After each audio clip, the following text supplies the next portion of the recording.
Our next speaker has been on a journey, a crazy, wild ride. And I am excited to share with you Candace Owens, who's been a bold proclaimer in a world that wants to not hear the tough stuff spoken out loud. Candace has never been afraid of that, has she? What an incredible opportunity we have to listen to her tell us why she is standing here in front of all of you today. The wild ride, the journey that we are all on, for the glory of God and for the salvation of souls. Would you all do me a big round of applause for Candace Owens, everybody? Wow, thank you guys. Wow, hello. My Catholic family. Thank you.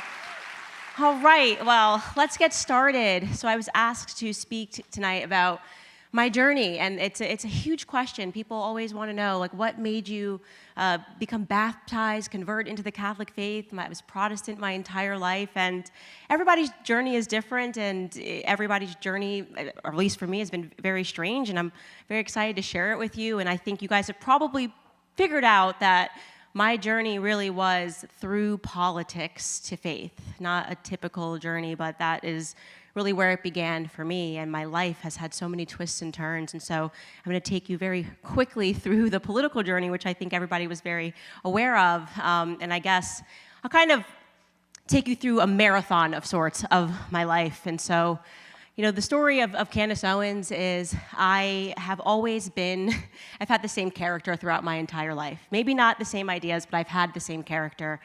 And so it's interesting when I go on all these college campuses and when I speak at events and I get asked a question and people, you know, wonder sort of where did my courage come from to confront some of these issues head on. And now that I have children, I can say I do think some people are just sort of born that way.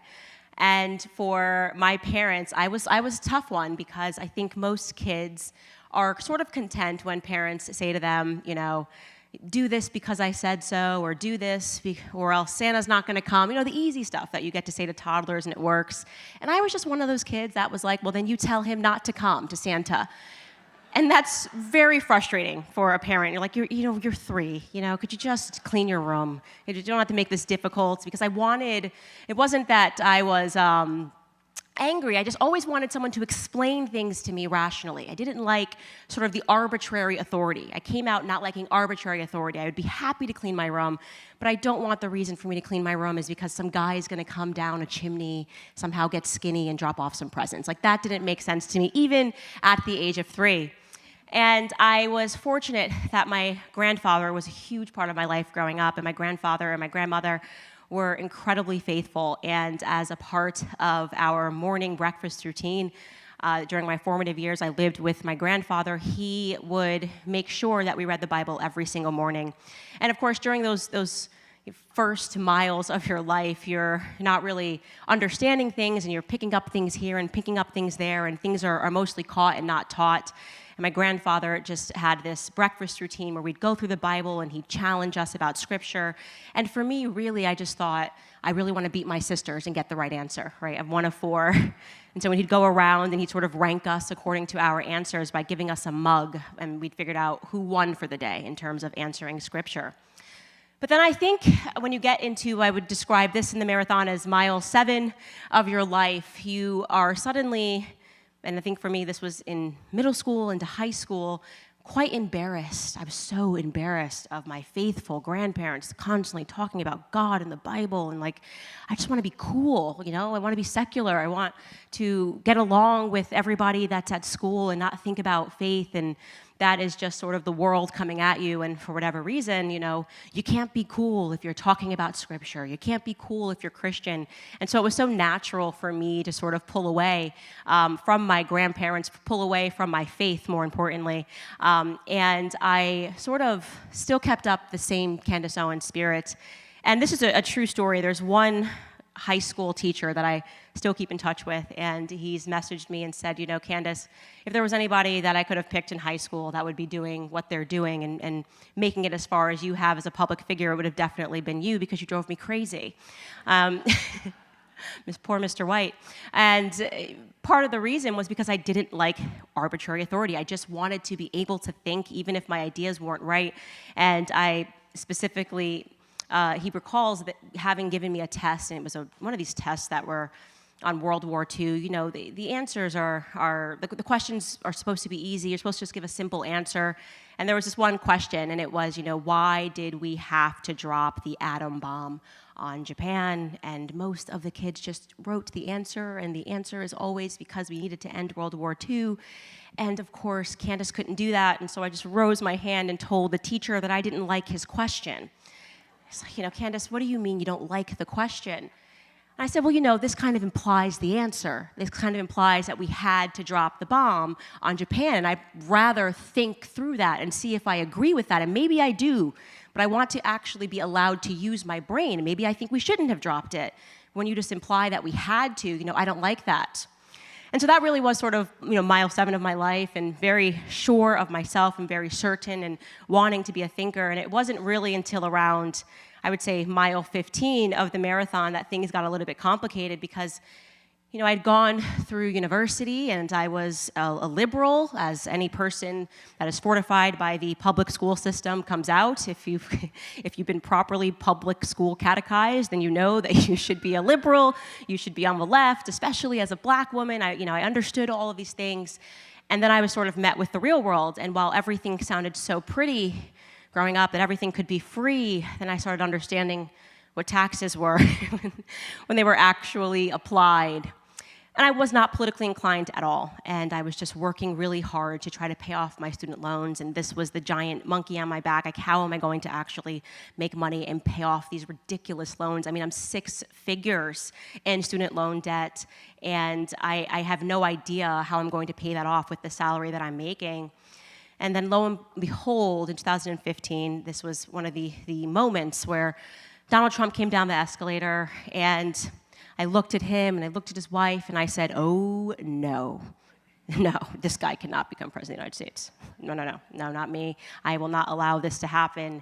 And I remember thinking that, and they probably could have gotten me to think that forever if the media wasn't really hyperbolic in trying to sell why we shouldn't vote for him, because if they had just said, listen, this guy's on reality TV, Obama speaks so clearly and he articulates so well, why would we want this guy who says you're fired? I would have been like, yeah, exactly, that's the right answer. And then, you know, I was looking up and they weren't saying that. They were saying so much more horrific things, that he was a racist, that he was a sexist, that he was a misogynist, that if he was elected, black people were going to be put back in slave chains. That was really the pitch to black America. Like, do you want to go back to the South and be slaves? If your answer is no, you cannot vote for this man. I think for the first time I sort of just went, okay, that's weird. Like, I don't want him to be president, but also, like, seems very extreme, the rhetoric here. And I started asking myself a question, like, is it possible that they're doing this a lot? I mean, I don't pay attention to politics, but this just feels like emotional engineering. And so I resolved to just sort of watch a Trump speech and actually hear what he had to say. And he gave one of his sort of Trump elevator pitches and was sort of like rattling off statistics about black America and blah, blah, blah, blah. And then he said, you know, black America, what do you have to lose? Just take a chance on me. Everything's not good. And the statistics were accurate about the crime rates and about the poverty in black America. And I went, you know, decent enough pitch. And then I was quite shocked when all of the media that I had trusted, actually, I had learned to trust these sources. I went to school for journalism. I was told that if you want the truth, you go to New York Times, you go to CNN. I watched them spin his speech into something that he just completely never said, again, with that point that they were trying to engineer this response. And this, to me, was a big moment. And I said, you know, I think I want to do something about this. I think I actually want to just speak to people about this sort of race-baiting game. And I started asking myself, like, is it possible that I'm actually a conservative? And I took and this really gets to mile 18. Mile 18 was hard. I can laugh about it now, but let me tell you something. When you are in your mid-20s and suddenly you start to realize that up is down and down is up. Like, the people that I thought were racist and backwards and wanted to put me back in chains actually kind of just believe in free markets and capitalism and are being lied about on the mainstream media. You go through this period of cognitive dissonance where you're like, am I crazy? This can't be right. Like, am I about to open an article on Fox News? And you're so ashamed. You hide it from your friends and family. You do this like in your bedroom, you scroll, and you're like, I'm just gonna see what they're saying, these crazy racists. And the more that I did that, I saw this whole other world that I had been completely lied about. And I just thought, wow, how could I have been so severely propagandized? And then that cognitive dissonance transformed into this thirst for real knowledge. And I decided I was going to start reading all of these authors who I had dismissed as, Uncle Toms and coons and race traders. Man, the joke was really going to be on me in a couple of years, as I was going to be called all of those names. And I started reading Dr. Ben Carson and Clarence Thomas, and Thomas Sowell really was for me like lights on, because he really presented the economic arguments in a way that just made so much sense. And I said, okay, my late teen, I'm going to start a YouTube channel, and I'm just simply going to say that I'm black and I'm conservative, and that's it. And that was, wow, the media completely came after me. They attacked me. They called me all of those things that I had formerly called Dr. Ben Carson and Thomas Sowell. And I went, wow, well, you know what? It's okay, because I have finally arrived at the truth. And at that mile 18, my truth that I had finally arrived at, that I was convinced was the truth, was just, it's about free markets. They don't want people to have an opportunity. We have to defend free markets. We have to defend capitalism. And then I started working with Turning Point USA, and I hit the ground running. And suddenly, I'm running around with so many evangelical Christians that are in the political space as well. And I'm going, yes, and this feels good, because I've been missing this faith part, this component of faith that I walked away from. And suddenly I'm going back to church again. And this is great, and it's amazing. And there's singing, and there's like concerts. It feels like a Justin Bieber concert. This is great. This is awesome. Who wouldn't want this? We need to spread the good word. And I get to talk about my faith journey on stage to college students and make them aware that the truth, the real truth, is that they just don't want us to have free markets. And if we don't have free markets, then we're all just going to be enslaved. Socialism, that was my big truth, that socialism was evil. And then, this thing happened. And I sort of looked up and I realized that very quickly the media can create another religion. And I should call this a form of paganism. You get the kids and they're crying over climate change, and you see it in their eyes. They believe in this thing. They think they're atheists, but they're not atheists, these kids, no. They just have misplaced their faith into something that is man-made, and they're skipping school because the planet's going to be over. And one of these pagan gods was created on the day that George Floyd died. My life is good. People are kind of going, okay, she's going to be around. And, the way people were feeling so impassioned about this, the smart advice would have just been to not, just don't question this particular narrative. And, Black Americans are super upset. But I just knew that there were some lies that were being told. And, I made a conscious decision to present some other facts that the media was rather mistakenly omitting, or very intentionally omitting, as they were establishing this as the new pagan god. And the video that I published on my Facebook, speaking about the history of George Floyd, who he was as a human being before this tragic ending, no doubt, a tragic ending, talking about the drug addiction, was the most viral video I've ever done, 100 million views worldwide. And then the media really came for me. I mean, you wouldn't believe the attacks. It was unbelievable. But at the same time, despite the media smearing me and maiming me and caricaturing me, there was also just so many people that came to me and said, thank you, Candace, for saying this. I've been fearful to talk about this or talk about any facts, because we are all being so seized by this race narrative. And I thought, this is it. This is the big one. I have finally landed on the truth. And the truth is that the government wants to divide us, and it's worse than that. They want to attack our family. That was the final truth. I thought, this is it.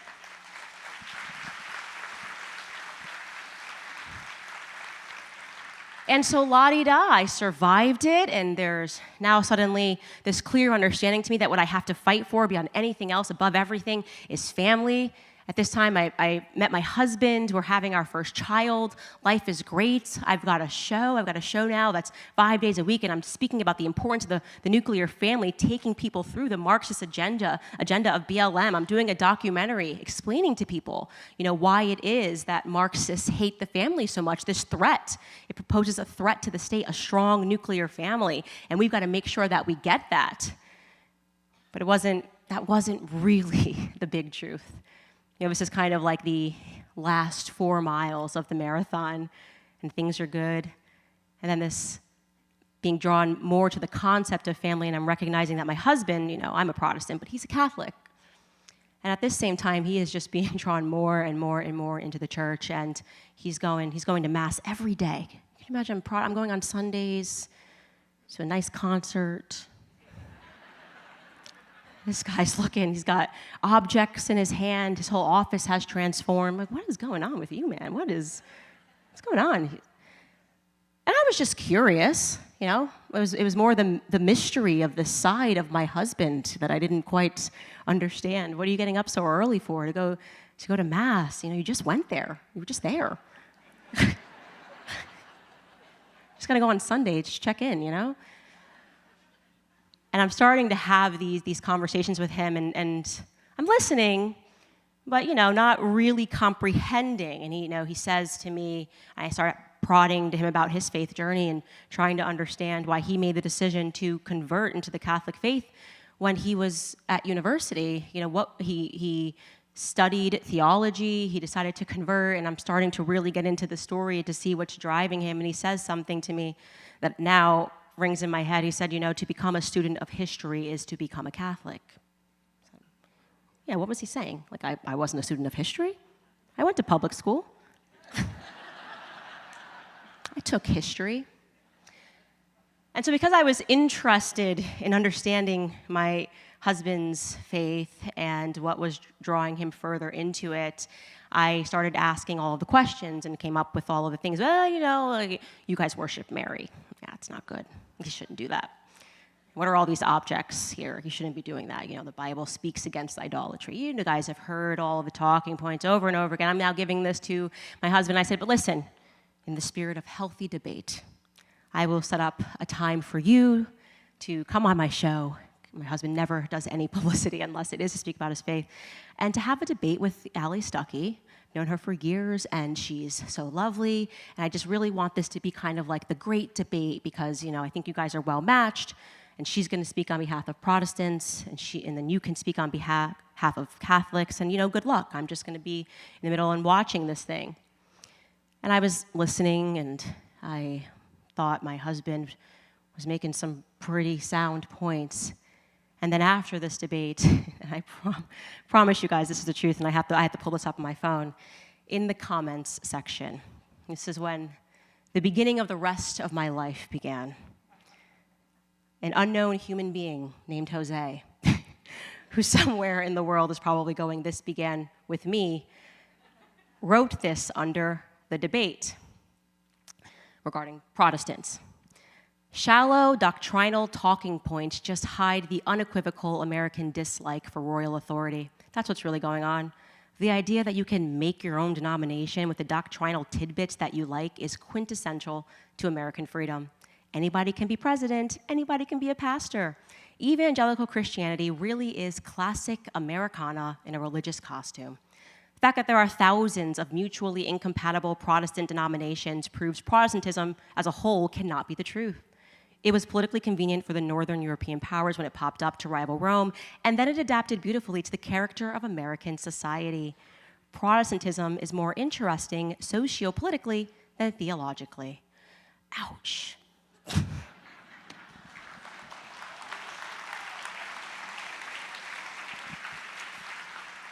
It was the seed. It was the seed that planted, and I just went, oh my, is this classic Americana? Is this everything that I say about the left? Is this sort of like my truth, my truth, my truth, as opposed to the truth? And I just knew, when I read that comment, I knew that Protestantism for me was over. And I began to re-examine my brain of thinking about why I did say all of these things about Catholics. Like, where did it come from? Why is it that everybody who has an issue with Catholics is saying the exact same cookie-cutter thing? Clearly, these aren't our ideas. So who's instilling them in our heads? And I thought about everything I had said on stage for years about the public education system, creating little Marxists, the public education system intentionally making Black Americans and white Americans fight and believe in this sort of race narrative. It's being instilled in us, I said, They're lying to us intentionally. These classrooms have become propaganda centers. And then I started going, well, if everything that I learned in school and thus far I've recognized as a lie. They're pushing feminism. It's all anti-family. They're pushing transgenderism. They're pushing all of these isms. What if what I learned about the Catholic faith was wrong? And isn't that weird that I go through the public school system and I come out being anti-Catholic? It's very strange. And I started wondering about history, real history, not the public education kind.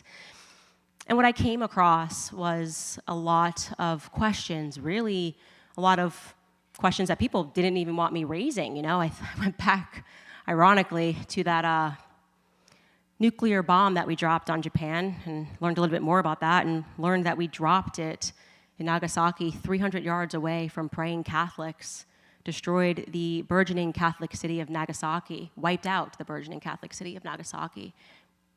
I'm not saying that it's a conspiracy, I'm just saying that it's weird that it wasn't mentioned. And then I started wondering, why was I told that these were the Dark Ages? You mean the Catholic ages? Is that what we're really talking about? And then I started to learn more about the Spanish Inquisition. Oh, those evil Catholics. And then I started learning the truth about the Crusades, and I started wondering, how could it be that every time I learn about Catholic history, something is being intentionally omitted, misrepresented, with the end result being in school that I am supposed to walk away thinking that Catholics are evil. And that sort of made me desire and thirst to know more. Maybe I'm being crazy again. Maybe it's just that happens to be the circumstance that whoever's printing the textbook seems to have this strange focus on misrepresenting the Catholic faith. And it's funny when things happen, when I got baptized, and following that point, I then went into a period of study again at the Brompton Oratory, and I wanted to ask every question. And as I was in London, and Father Julian and Father Rupert were answering everything, and they really explaining to me, and they were quite miffed by the whole thing, just like, what goes on in America? Like, do you guys know anything about your own history? I realized, wow, the Catholics really have just been waiting. They've just been waiting for people to learn history beyond the progressive neo-history that we are being taught in the classroom. And I was fascinated, and I felt that a fire had been lit inside of me. And so I did the thing that every excited Catholic does, jumped into the space with fervor, said to my husband, yeah, sure, let's do that pilgrimage you've been asking me about. How many of you guys have been on a Catholic pilgrimage before? Okay, there we go. How many of you guys have done charter? A lot more, yes. Yeah, even the Catholics are like, are you crazy? Yep. 66 miles walking. And it's because I had no time to think that I said yes immediately. I said, yeah, that sounds great. When you're baptized Catholic, let's do it. And so I'll explain it to you guys for those of you that are not aware of how that works. You show up in Paris, and you essentially the night before, you kind of meet with your group. That's 50,000 people that are going to walk 66 miles across 2.5 days with little more than whatever you can carry, your knapsack. And Father Witos, ours was the Australian U.S. group, and Father Witos led it, and everybody has a priest. Every group has a priest, about 20 people per group, and you do Latin prayers. On the first day, I guess I was back at what I would describe in my Catholic journey at mile zero. I didn't really know anything, but I was excited to be there, and I was concerned that the groups would move too slowly. If whoa, we have to walk with them. What if we want to walk ahead? My husband's like, it's going to be fine, it's going to be fine. Man, I was so wrong. I mean, right after you have the Mass to begin, at the center of Paris. Then you start walking, and in those first 7 miles, I realized that these French Boy Scouts are built different. They are built different. They are like super athletes, and I realized I'm going to be run walking this entire thing.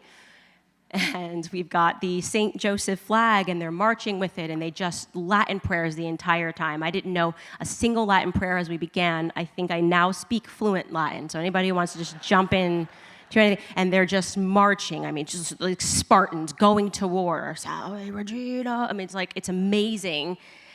And the first 7 miles, I felt good. I was like, this is good. First day, you're going 28 miles. But I was like, you know what, I got this. It's walking. How bad could this be? And I felt great about that. The first 7 miles, you take a quick little break, have some water. And then you get to mile 15, and it's a lunch break. And by a lunch break, it's a giant field. It's burning, blistering hot. And you just kind of sit on the grass, and whatever you were able to pack, you can have. They also throw around bread boxes. You just see these cardboard boxes filled with bread, and everyone kind of diving into it because you're so hungry after 15 miles. But truly, I was so hot and exhausted, I couldn't even physically eat. I was like, if I even look at some of this stuff, I'm going to throw up. And my husband and the French Boy Scouts were whipping out like cheese and croissants and salami. And there were little Boy Scout knives. And then they had this thing called pork butter. Ugh. And I'm like, you're not going to eat that. My husband just dipped right into the pork butter. He was doing great. He was totally fine. And then you continue on, and you're like, okay, I'm okay. But right around mile 18 is when you're going, uh-oh. Like, I am mentally and physically, like, I am so proud of myself for having made it to mile 18. But there's 10 miles left. Like, 10 miles left. And I don't know if I can do this. And right then, it started to torrential downpour. Torrential downpour. And so now, you're moving at a sloth's pace because it's all just mud. You're going through the wood, and you're completely soaked. And at this point, you start seeing people start tapping out. People are on the side. They're under those, like, aluminum-looking blankets. The EMTs are running. There are people that you're like, oh, are they going to be okay? And then, of course, the French Boy Scouts just running back and forth with them in stretchers. They're just, I'm like, how are you guys running? I mean, it's just whistling to each other, signaling, and I am just like, okay, I'm just gonna focus and try to stay in my own mind and just really, I got to get past this 18th mile. And I am telling you, the last break is at the 22-mile mark, and I'm just going, I can't stop, honey. You know, I quite literally do not think I can move anymore. And I look over at my husband, and I'm thinking, I'm having like end-of-life thoughts, you know? Like, I'm wondering, like, if our will is in order, and I'm thinking about the kids, and I kind of want to cry, and I'm just like, I can't physically take another step. I cannot do that. And I look at my husband, and he's also similarly in this thought. You can just see he's really thinking. And I say, honey, just thinking about the kids. What are you thinking about? And he was just like, could you imagine doing this in full suited armor in medieval times?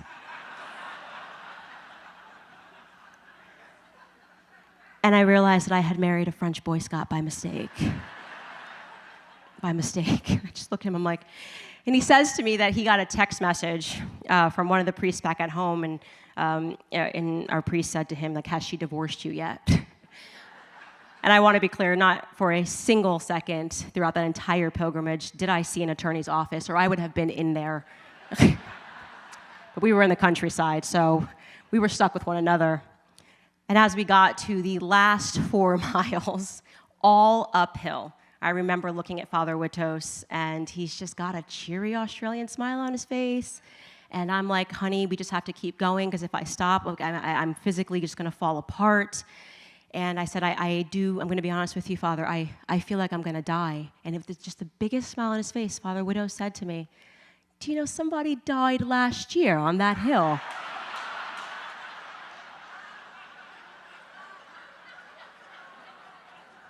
Not a joke. We saw the cross of somebody died. She's like, I couldn't believe this.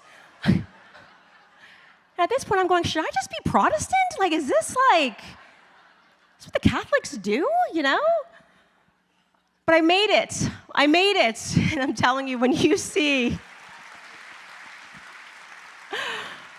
when you see camp in the distance and you start to see everybody flooding in and oh my gosh, your mindset, you're going, I never thought I could do this. I pushed myself mentally, I pushed myself physically. We did this. And then, I remember getting into bed that night and just the very last thought that came in my brain was, you have to do this all again tomorrow.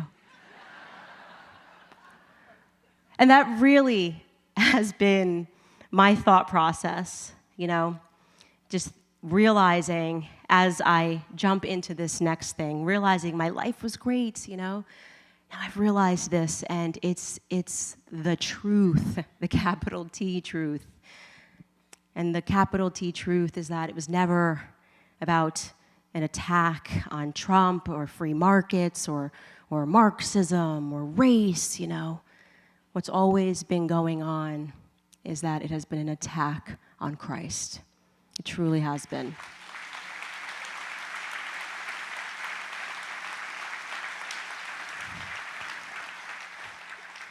And it is so tempting not to dive into that. It's so tempting to say, life is great. These are just the one thing you just don't have to talk about.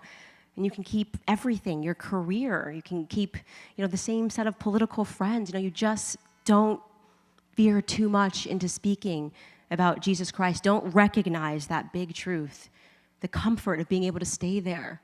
Your life's great. Husband, you are happy. The kids are happy. Just don't start speaking about Jesus Christ. And it's so tempting to have kept things the way that they were. But the more that I thought about it and the more that I saw it and the more that I studied history, I knew that for me, there could be no other option. And I knew that it was going to cost me pain. I knew that for everything that I had done in my career, in a way, God was saying to me, that was only the first day. I'm going to have to do it all over again. And I'm going to have to endure the media attacks, and I'm going to have to endure the smears and the libels and the 3,500 emails that they received trying to stop me from speaking at this event. 3,500 troll emails trying to terrorize people from hosting me at this event. And when I learned that was happening, I chuckled. I said, oof, they don't know Catholics.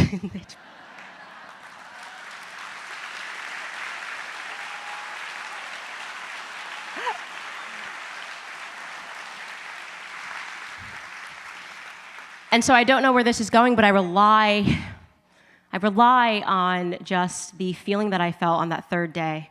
Once the last day is 16 miles, and I cannot explain to you what overcomes you when you see those spires in the distance. And you're all listening to the priest tell the story of the Charter Cathedral, how another one of these accidents during World War II, bad intel, they were told, the Americans, to shell it, shell it, bring it down, because there's Nazis inside. And gratefully, there was a Christian American, a general, who just said, I just don't know why I feel like that's bad intel. And he volunteered himself to go across enemy lines, to walk into the cathedral, and to ring the bell if there were no Nazis. And they went over, and they saw that there was no Nazis inside, and so that cathedral still stands today. Because, it's an incredible story.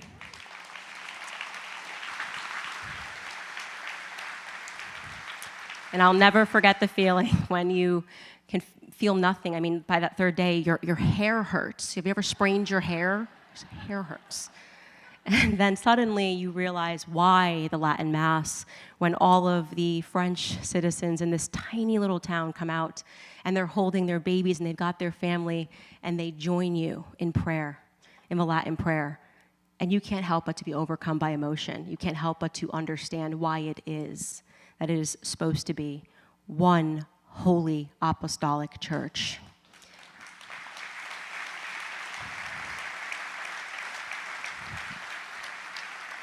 It has been just knowing that finally I've landed on the only fight that actually matters. Everything else is auxiliary, everything else is subsidiary, and I know that feeling that I felt is, I don't know when it will come, and we're going to get through this trying time, and I think I realized truly that I had become a Catholic when I went through all of this persecution, and I was so happy. I was Father Witos. I was like, yeah. And my husband's like, you got 20,000 articles being written about us all around the world. You know, I think somebody died on the side of the road. I mean, I'm just smiling, going, yeah, this is amazing. Because to be persecuted, man, that is the story of Christianity. And I am so blessed, and I want to say to you all that I am so grateful, because I emerge here so humble, just the humility of understanding that the Catholics around the world have lifted me up in prayer. The Catholics around the world were praying for me before I even was a Catholic, and they found out my husband was one. They said they set their timers. They knew that it was only a matter of time. And I am so grateful to each and every one of you for lifting me and my family up in prayers. We are at the beginning of day 2, but I promise you that in the end, we win. Thank you guys so much for having me.